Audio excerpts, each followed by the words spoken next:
1983년에 아주 독특한 제목의 연작 장편 소설집이 출판되었습니다. 이인성 소설가의 낯선 시간 속으로라는 책입니다. 원래 우리가 어쩌다가 굳이 쓴다면은 낯선 공간 속으로라는 표현을 쓸 수 있는데요. 낯선 시간 속으로 굉장히 생경했습니다. 뭐지 이게? 참 낯설은데 보면 볼수록 입으로 새기면 새길수록 야, 참 제목 독특하다. 그러면서 그동안 깨닫지 못했던 여러 가지 많은 것을 깨닫게 해주는 그런 제목이었습니다.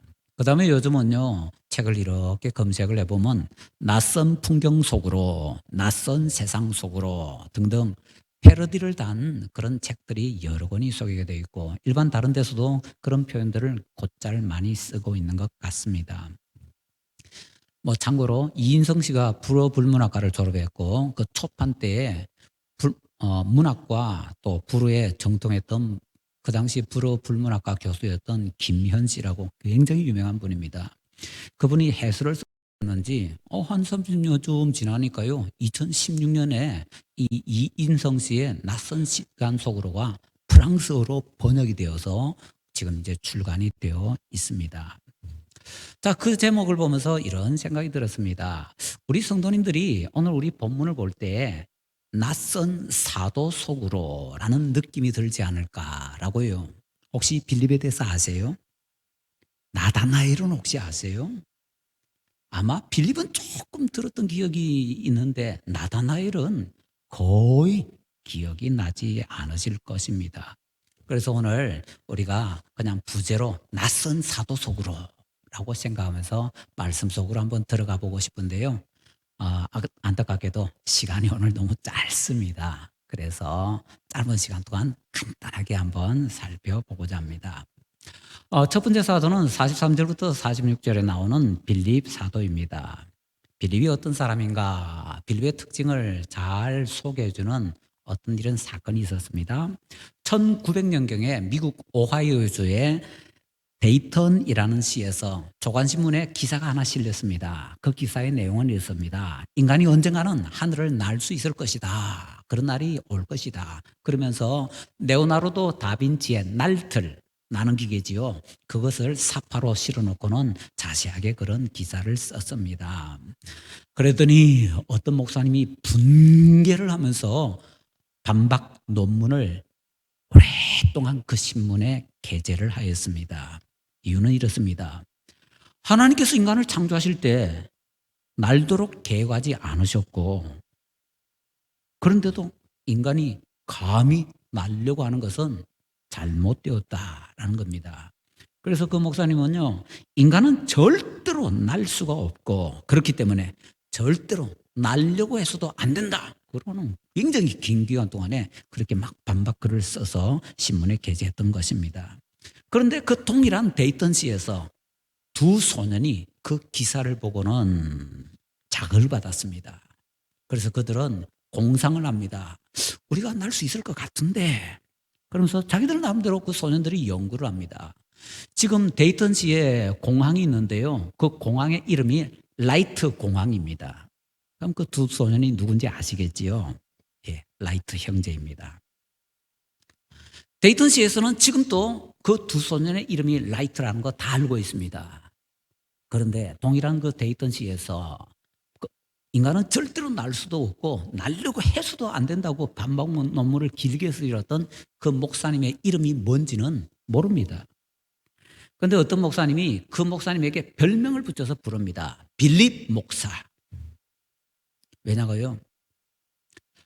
빌립이라는 사도는요, 문제를 해결하려 하기보다는 문제가 되는 것의 목록을 잘 찾아내서 꼬집는데 선수였기 때문입니다. 빌립은요, 어떤 것을 볼 때 긍정적인 것보다는 부정적인 것을 잘 봅니다. 그리고는 그 부정적인 것을 잘 찾아냅니다. 예를 들어서 예수님께서 베세다 들녘에서 물고기 2마리와 떡 5개로 남자만 5,000명 먹이시는 엄청난 그 기적을 일으키실 때에 빌립이 예수님께 입이 만큼 나와서 퉁치면서 얘기합니다. 우리가 200데나리온의 떡을 사다가 이 사람들에게 먹인다 할지라도 모자랄 겁니다. 어떻게든 부정적 면을 찾기 위해서 노력을 합니다. 그래서 이런 말이 생각나더군요. 한때 우리나라에서 잠깐 유행했던 말이 있는데, 내 책 남불, 내가 하면 체크리스트, 남이 하면 블랙리스트. 뭐 다른 말은 이런 말이 있죠. 내로남불, 내가 하면 로맨스, 남이 하면 불륜. 빌립은 좀 그런 사람이었습니다. 그리고 그렇게 부자인 것을 잘 찾아내는 사람이었지만, 빌립은요, 다른 사도들과 다르게 성경에 우리 생각보다 꽤 많이 나옵니다. 그런데 다른 복음서에서는 뭐 사도들 명단에만 나오고요, 요한복음에만 여러 번 나옵니다. 왜 그럴까 생각해 보니까 요한복음을 기록했던 요한 사도가요, 빌립하고 고향 친구입니다. 그러다 보니까 고향 친구니까 잘 알아서 사건별로 몇 가지를 이렇게 적어 놓은 것입니다. 한 번은 헬라 사람들이 예수님을 찾아옵니다. 이제 예수님의 십자가가 거의 다가온 때입니다. 그때 이 사람들이 보니까 예수님 측근에 12사도가 있는데 12사도들의 이름을 보니까 빌립이 있거든요. 빌립은 히브리식이 아니라 헬라식 이름입니다. 그러니까 헬라 사람들이 보니까 이 사람 이름이 헬라식이네? 그러면 이 사람 우리하고 말이 좀 통할 것 같은데? 그래서 빌립에게 찾아가서 우리가 이방인이지만 예수님 좀 만나고 싶다고 얘기를 합니다. 그 얘기를 듣고는요, 빌립이 바로 자기가 처리하지 못하고 어쩔 줄 몰라 합니다. 그러다가 자기가 그 문제를 해결하지 못하니까 고향 친구에게 얘기하는데, 고향 친구 중에 하나가 안드레거든요. 그래서 안드레에게 얘기하니까 안드레가 그래? 그럼 우리 같이 가자. 그래서 안드레가 빌립과 그 헬라 사람들을 데리고 예수님께 갑니다. 예수님께서 십자가에 못 박히시기 전날 밤 다락방에서 설교를 하시죠. 다락방 강화라고 합니다. 그 다락방 강화 일부분 참 재미있습니다. 왜 재미있는가 하면요, 예수님께서 설교를 하시는데 뭐 몇 마디 설교하시면 중간에 한 제자가 툭 튀어나와가지고 설교 딱 끊고는 막 질문을 던집니다. 예수님께서 이렇게 말씀하시고 또 설교하시면 또 한 제자가 툭 말씀을 끊고는 그렇게 또 엉뚱한 소리를 합니다. 그게 요한복음 14장 15장 16장 다락방 강화라고 하는데, 거기에서 계속 그런 사건들이 일어납니다. 그때에 제일 앞선 주자 중에 한 사람이 누구냐? 빌립입니다. 물론 도마가 제일 먼저 시작했는데요, 그 다음에 빌립이 바통 이어서 바로 질문을 던졌는데 뭐라고 하는가 하면요, 뭐 아버지 집으로 가신다 뭐 그런 말씀을 하시니까 뭐 예수님을 통해서만 아버지께로 갈 수 있다 그러니까 빌립이 딱 하는 소리가 아버지를 우리에게 보여주시옵소서.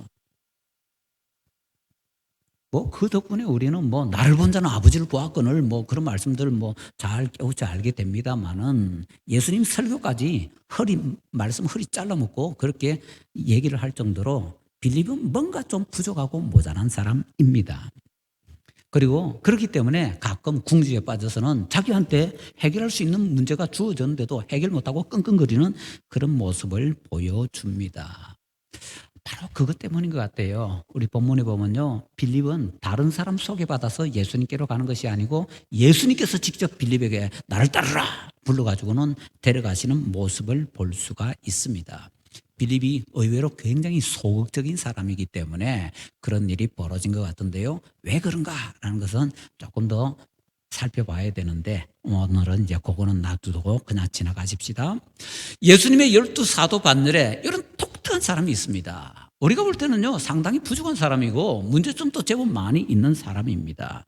그런데 예수님께서 이 사람 쏙 핀셋으로 뽑는 것처럼 뽑아가지고 사도 중에 딱 넣어주시는 겁니다. 이게 왜 그럴까요? 우리한테 나도 주님께 뽑혀서 큰일 할 수 있어 라는 그런 희망, 용기 가지라고 주님께서 일부러 그렇게 해 주신 것 같습니다. 더군다나 이 요한복음 1장에 보면요, 예수님께서 이제 이 사도들을 쭉 부르시는데 사도들 부르실 때 처음에는 나를 따르라 하면서 제자로 부르시거든요. 그런데 예수님께 제일 먼저 나를 따르라 라는 특별한 제자로 부르시는 이 부르심을 받은 최초의 사람으로 기록된 사람이 빌립입니다. 그 앞에 보면요, 베드로, 안드레, 야고보, 요한 이런 사람들 막 예수님 따라가는데 나를 따르라, 이 정말 예수님께서 독특한 제자로 부르시는 말씀이거든요. 이 말씀 안 합니다. 뭐 베드로나 요한이나 이런 사람은요, 이 사건들 다음에 저 다시 갈릴리 갔다가 나를 따르라 말씀을 듣거든요. 빌립은요, 여기서부터 벌써 나를 따르라 말씀을 듣고 있더라고요. 왜요? 부족하니까 더 은혜를 많이 쏟아 부어 주시는 거지요. 자, 이런 은혜와 사랑 받았더니 빌립이 어떻게 합니까? 그 은혜와 사랑에 보답하기 위해서 열심히 내잖아요. 그래서 빌립이 예수님 따르자마자 바로 두리번거리면서 자기 친구를 찾습니다. 그래서 나다나엘에게 쫓아가서 이제 예수님을 전하게 되는 것이지요. 빌립은 부족한 사람입니다. 그런데 부족한 사람이 자기 부족함에 비해서 훨씬 어마어마한 그런 부르심을 받게 되니까, 사도라는 그런 감당하지 못할 그런 직분을 받게 되니까 그 직분에 부합하기 위해서 막 열심을 내가지고 주님의 일을 하기 위해서 노력을 하더라라는 것입니다. 은혜만 받는데 끝이 아니라 은혜 받으면서 그 받은 바 은혜에 보답하기 위해서 주님의 일에 열심히 헌신하는 사람이 되더라라는 것입니다. 본문에는 두 번째로 47절부터 51절에 나다나엘 사도가 소개되고 있습니다. 나다나엘 사도 가운데 없는데? 뭐 마태복음, 마가복음, 누가복음 이런데 사도들 명단이 나오는데 그 명단에 나다나엘 없는데, 예, 그 명단 중에 보면 바돌로메라고 있거든요. 그 바돌로메가 바로 이 나다나엘입니다. 자, 이 나다나엘은 어떤 특징을 가진 사람입니까? 속 좁은 사람입니다. 어느 정도로 속 좁은 사람입니까? 빌립이 예수님을 소개하면서 나사렛 사람이라고 하니까 뭐? 나사렛에서 무슨 선한 것이 나와? 왜냐면요, 나사렛과 이 가나는 조그만한 시골 마을들이거든요. 근데 이 시골 마을들이 자기들끼리 도토리 키재기하고 있습니다. 서로 경쟁하고 있는 겁니다. 네가 크니 내가 크니 막 이렇게 경쟁하고 있는데, 그 경쟁하는 마을에서 뭐 선지자가 나왔다고 택도 없는 소리라고. 왜? 경쟁의식 때문에 괜히 무시하고 그러는. 그게 뭡니까? 속이 좁은 거지요. 편견이 많은 거지요. 편견에 대해서는 뭐 이런 얘기를 하시는 분이 있더군요. 홍정길 목사님이 한 번은 소록도에서 평생 사역에 가신 김기용이라는 목사님을 만났다고 합니다. 그래서 그 목사님에게 물어보았습니다. 목사님, 평생 소록도에서 나병 환자 사역을 하셨는데 그 사역하는 동안에 가장 가슴 아팠던 일이 어떤 것인가요? 그랬더니 김기용 목사님이 이렇게 대답합니다. 그 소록도에서도 사람들이 서로 미워하는 것, 그것이 가장 힘들었습니다. 홍정길 목사님이 깜짝 놀라서 다시 물어보았습니다. 어떻게 미워합니까? 그랬더니 김기용 목사님이 엉뚱한 대답을 하더랍니다. 나 환자 중에서도 얼굴이 조금 깨끗하고 반반한 사람이 있고요, 좀 약한 거죠.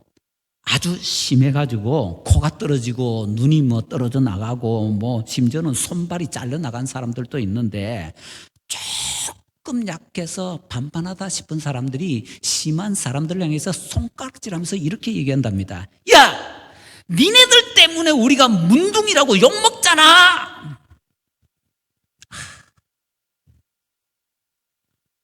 나 환자들도요, 서로 덜한 사람, 더한 사람 나눠가지고는 그렇게 차별하면서 사람들이 그렇게 미워하고 싸우고 있더랍니다. 거기에 다 뭡니까? 편견이지요. 편견 때문에 차별을 하고 있는 겁니다. 나다나엘이 바로 그런 사람입니다. 그런데 예수님께서는요, 그 나다나엘의 속을 이렇게 들여다보시면서 뭔가 하나 핀셋으로 꺼내십니다. 그러면서 이렇게 말씀하시네요. 이는 참 이스라엘 사람이라 그 속에 간사한 것이 없도다. 우리 같으면은요, 빌립처럼 나쁜 거 목록 하나 둘 셋 넷 쫙 끄집어낼 텐데, 예수님께서는 나쁜 거 목록 안 하고 그중에서 좋은 거 하나 찾아서 좋은 거 딱 내시면서 참 이스라엘 사람이라 속에 간사한 것이 없도다, 이렇게 말씀을 해주시네요. 이런 거 보니까요, 나다나엘은 그래도 속 좁은 사람이지만 좀 경건한 사람이네요. 더 나가서 예수님께서 이렇게 말씀하십니다.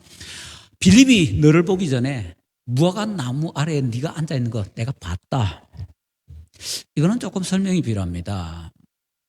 이스라엘 사람들은요, 우리나라 제주도 생각하시면 좀 이해하기 쉬운데요. 제주도에는 지금까지도 조금 그렇던데, 웬만한 집은 마당에다가 그 귤나무 한두 그루 있었잖아요. 그 귤나무 한 그루만 있어도 뭐 애들 대학까지 보냈다 그러더군요. 옛날에는. 요즘은 못 보내지만은요. 그런 것처럼 이스라엘에서는요, 대문 안에 또는 대문 가까이에 무화과나무를 심는다고 합니다. 그러면 그 당시에는 지금 우리가 민속촌 가서 보면 아는데요, 방이 굉장히 좁잖아요. 요즘 우리는요, 가면은 쭉 허리 펴고 눕지 못할 정도로, 대다수 누워야 겨우 뭐 키 작은 사람이 이렇게 누울 수 있을 정도로 방들이 굉장히 좁은데, 이스라엘 가도 똑같습니다. 우리나라 민속촌에 있는 것처럼 방들이 굉장히 작습니다. 그런 방에 얼망졸망 이렇게 사니까 뭔가 좀 뭐 신앙적으로 뭔가 기쁜 것을 할 만한 방이 없어요. 그래서 신앙적으로 뭔가 좀 하고 싶은 사람들은 주로 가장들이 어디로 가는가 하면 무화과나무 밑으로 갑니다. 무화과나무 잎이 넓으니까 그늘 만들고 그늘 밑이 서늘하잖아요. 그래서 무화과 그늘에 가서는 성경도 보고, 뭐 성경 다 있는 것도 아니죠. 뭐 자기들이 손으로 쓴 거 몇 조각 있을 거고, 그런 거 보고 묵상하고 거기서 기도하고. 그러니까 무화과나무 아래는요, 이스라엘 사람들이 경건을 실천하는 곳입니다. 나날이 하나님께 기도하고 성경 묵상하고 성경 말씀 보고 이렇게 하는 것을 예수님께서 보셨다라는 말씀이지요. 다시 말하면 나다나엘은요, 사람들은 잘 모르는데 경건한 그런 인품이 있고, 더 나아가서 경건의 비밀을 가지고 있는 사람이었다라는 것이지요. 어떻게 보면 빌립보다 조금 더 나은 사람이다라고 얘기할 수도 있을지도 모르겠습니다. 자, 이런 사람에게 다시 한번 예수님께서 말씀하십니다. 네가 이것 때문에 놀라느냐? 이보다 더 큰 일을 보리라. 하늘이 열리고 하나님의 사자들이 인자 위에 오르락 내리락 하는 것을 보리라. 우리는 하늘이 열린다라는 것을 기대하면서 신앙생활합니다. 그래서 하늘 열리는 것을 보고 싶은 사람은 뭘 선택하는가 하면 주여 주시옵소서 하면서 기도하는 것을 선택합니다. 그런데 성경 다시 보세요. 기도하는 가운데 하늘 열리는 것을 본 사람이 몇 명이나 있는지. 밤모섬에서 요한 사도가 하늘 열리는 것을 보지만 기도했는가요? 기도했다는 거 없는 것 같은데요. 아마 묵상하고 있었을 겁니다. 묵상 속에는 말씀 보는 것과 기도 같이 들어가니까 뭐 굳이 기도라고 해도 뭐 괜찮을지도 모르겠습니다만은 너무 치우쳐서 기도라고 하지 않아도 된다라는 겁니다. 바울 사도가 뭐 저 아라비아 사막에 가서 막 하나님께 기도해가지고 그 다음에 뭐 셋째 하늘까지 가고 어쩌고 저쩌고 옛날에는 그랬습니다. 그런데 그 다음에 학자들이 열심히 연구하고는 바울 사도 갈 때 그냥 가서 기도만 한 것이 아니라 성경책도 싸들고 간 것 같은데, 왜냐하면 바울 사도들이 많은 것을 볼 때에 예수님 만나고 나서 구약 성경 통해서 예수님 확인한다고 한 작업들이 나오거든요. 그래서 성경 연구도 했네. 그러고 나서 요즘은 신약 성경학자들이 뭐라고 얘기하는가 하면요, 그것만 한 거 아니라고 합니다. 뭐 했는데? 말씀 보고 기도하고 그 다음에 시간만 나면 또 가가지고는 동네에 가서 전도했다는 겁니다. 다메섹에 바울 사도가 들어갔을 때 두 번째 들어간 것이죠. 그때 아레다 왕이 방백들을 보내가지고 바울 사도 잡으려고 그 성문 지키고 있었지요. 그 아레다 왕은요, 다메섹 왕이 아닙니다. 아라비아의 왕입니다. 다메섹은 아라비아 왕국이 아닙니다. 옆에 나라입니다. 그런데 거기까지 왜 군사들을 보냈을까요? 바울 사도 잡는다고? 바울 사도가 뭔가 마음에 안 드는 짓을 하고 도망간 거지요. 뭐 마음에 안 드는 짓을 하고 도망갔을까요? 딱 하나밖에 없다는 겁니다. 전도했다는 겁니다. 하지마 그런데도 계속 전도하고 이러니까 이놈 봐라 그래가지고는 잡으려고 하는데 도망가서 다메섹까지 가서 숨었더라라는 거죠. 그래서 도망가는 거 못 도망가게 하기 위해서 성문 지키고 있는데 이제 광주리 타고 내려와서 도망가고 뭐 이런 사건들이 벌어지게 되는 것이죠. 자, 그래서 다시 정리하면은 열린 하늘을 보려면은요, 기도해야 된다? 아닙니다. 기도하면 볼 수도 있습니다. 그런데 더 정확하게 말하자면 조금만 더 보면 다른 사건 하나 보면 됩니다. 성경책에서 실제로 뭔가를 하다가 열린 하늘을 봤다라고 정확하게 표현되는 사람이 있습니다. 누구요? 스데반 집사님. 스데반 집사님 뭐 하다가 열린 하늘을 봤는데요, 전도하다가 잡혀갔습니다. 재판받습니다. 그때 하늘이 열리면서 예수님께서 하나님 보좌 우편에 서신 것을 보았습니다. 스데반 집사님 기도하다가 잡혀간 건 아닙니다. 전도하다가 잡혀갔습니다. 전도 때문에 재판받다가 열린 하늘을 보았습니다. 그러면 총정리하면 어떻습니까? 하나님의 일을 하는 가운데 열심히 하나님의 일을 하는 가운데 하나님께서 하늘을 열어주시고 볼 수 있게 만들어주신다. 이게 성경 전체를 정리한 내용이더라라는 것이지요. 나다나엘이 하늘이 열리는 것을 보게 될 것이다. 고 주님께서 말씀하십니다. 주님께 충성하고 하나님의 일을 열심히 하게 될 것이다 라는 것이지요. 자, 시간이 없어서 이분들을 더 이상 살펴보지 못하겠네요. 마지막만 우리가 한번 정리를 해보십시다. 그래서 이분들이 어떻게 마지막에 되었나요? 빌립 사도가 바돌로메 사도와 같이 친하잖아요. 바돌로메가 나다나엘이라고 말씀을 드렸습니다. 이 두 사도 친구가 함께 히에라볼리라는 곳으로 선교를 갑니다.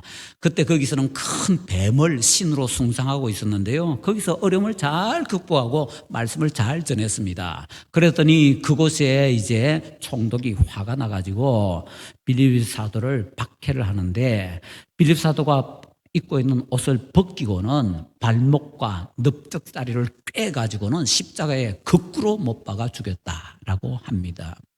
자, 그리고 또 바돌로메는 어떤가요? 바로 거기서 이제 바돌로메 사도도 순교를 하는데요.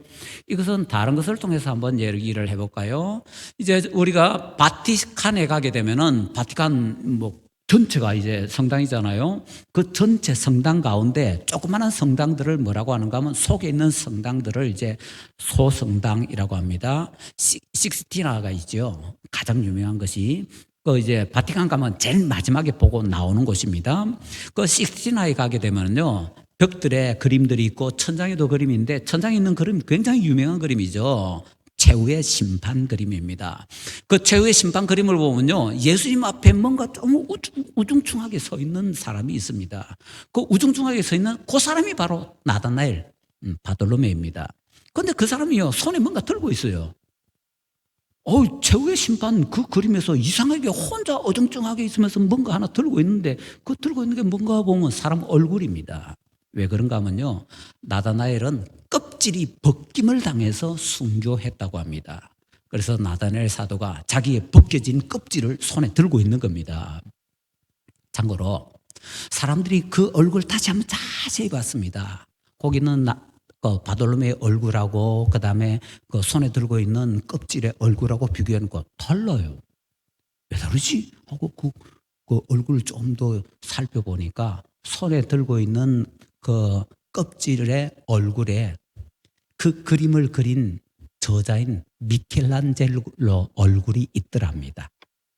그 전에 우리가 하는 뭡니까 이거 예수님 안고 있는 그 마리아 상이 있잖아요. 피에타. 그거 조각을 했을 때 에이 저 새파란 게 이런 거 조각했을 수가 없어 라고 했더니 미켈란젤로가 화가 나가지고 그 옷 조각에다가 미켈란젤로 하고 파서 넣어 버렸잖아요.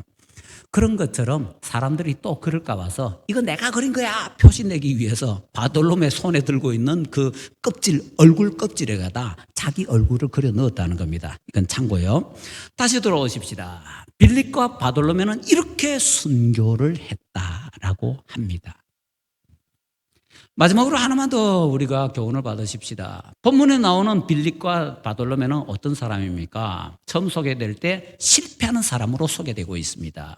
빌립도 실패하고 바돌로메도 실패하고. 왜냐하면 빌립이 그 바돌로메 전도할 때 나사렛 사람이다 하는데 이런 것들 조금 요셉의 아들 이런 것들 좀 곤란한 표현들이거든요. 특히 요셉의 아들 이런 거는. 그런데 이 지식이 없어가지고 엉뚱한 소리하고 막 그러고 또 빌립이 좀 부족한 면이 많고. 그런데 그들이 그런 실패하는 모습을 보여주는데 마지막에 순교하는 그 모습을 보면 어마어마한 사람들이거든요. 작고 보잘것없는 사람이 어마어마한 위대한 사람이 되어 있는 겁니다. 그런데 그들의 실패를 일부러 우리에게 보여주는 겁니다. 왜요? 그 실패가 바로 그들이 딛고 일어날 수 있는 디딤돌이 되었다라는 것이죠. 실패는요, 실패 그 자체가 실패가 아닙니다. 실패 때문에 좌절하고 포기하면 그게 진짜 실패고요. 실패한 것을 딛고 일어나면 실패는 디딤돌이 된다라는 것이지요. 미국 미시간주에 가면은 MPW라는 박물관이 있습니다. 그곳은요, 별명이 있는데 그 별명은 실패 박물관입니다. 연구 개발이 완료되었지만 시판되었는데 실패되었던 것들 아예 시판되지도 못하고 그냥 연구 개발은 했지만 그냥 끝나서 사장되어 버린 것, 그런 제품들을 쭉 전시를 해놓은 겁니다. 사람들이 처음에는 저 미쳤다, 무슨 실패 박물관이야, 난리가 났습니다. 아무도 쳐다보지도 않았습니다. 그런데 세월이 지나가면서 우리가 잘 아는 유명한 회사들, 코카콜라, 미쓰비시, P&G 이런 데에서 거기에 새로운 제품을 출시하기 위해서는 반드시 가서 조사를 하는 겁니다. 거기는 뭐 이런 것이 전시되어 있잖아요. 무연 담배. 담배 피우는 사람은 연기 마시라고 피우는 거 아닙니까? 그런데 무연 담배, 무색 콜라, 콜라 뭐 사이다 먹을 것 같던데, 스프레이식 치약 뭐 이런 거. 그래 다 실패했던 거, 그런 것도 쫙 전시해 놓으니까 이번에 새 제품 출시할 때 실패하지 않기 위해서 그런 것들을 이제 쳐다보는 겁니다. 그래서 그런 것들 보면은요, 그 다음 제품 낼 때 실패하지 않을 수 있게 되니까, 그래서 실패를 연구합니다. 그래서 일본에는요, 실패학이라는 게 있습니다. 실패를 열심히 연구해서 학문을 만들고요, 그 실패학 통해서 그 잘 연구해서 그 다음에 자기는 실패하지 않고 성공할 수 있는 그런 밑받침을 만들어내는 것이지요. 실패학의 선구가 어디 있습니까? 여기서 있잖아요. 실패학의 선구. 주님께서 우리에게 이렇게 보여주십니다. 빌립과 나다나엘을 통해서. 성공이나 실패냐 그 자체가 중요한 것이 아닙니다. 그 다음에 우리가 어떻게 대응하느냐가 중요하더라라는 것이지요. 주님의 일에 충성하고, 그래서 다시 실패하더라도 딛고 일어나서 더욱더 충성하여서 주님께 꼭 필요한 사람들이 되어야 되겠습니다. 이제 2023년 저물어 갑니다. 2024년에 뭐 하시겠습니까? 주님의 일 해야지요. 빌립처럼 나다나엘처럼 주님의 일 좀 해보십시다 이제. 자, 그리고요, 주님의 일을 하기 위해서 준비운동도 좀 해야 될 것 같은데, 준비운동 다음 주에 하잖아요. 다음 주에 뭐 하죠? 예, 추수감사절이지만 우리가 VIP 모셔오잖아요. 주님의 일하는 준비운동.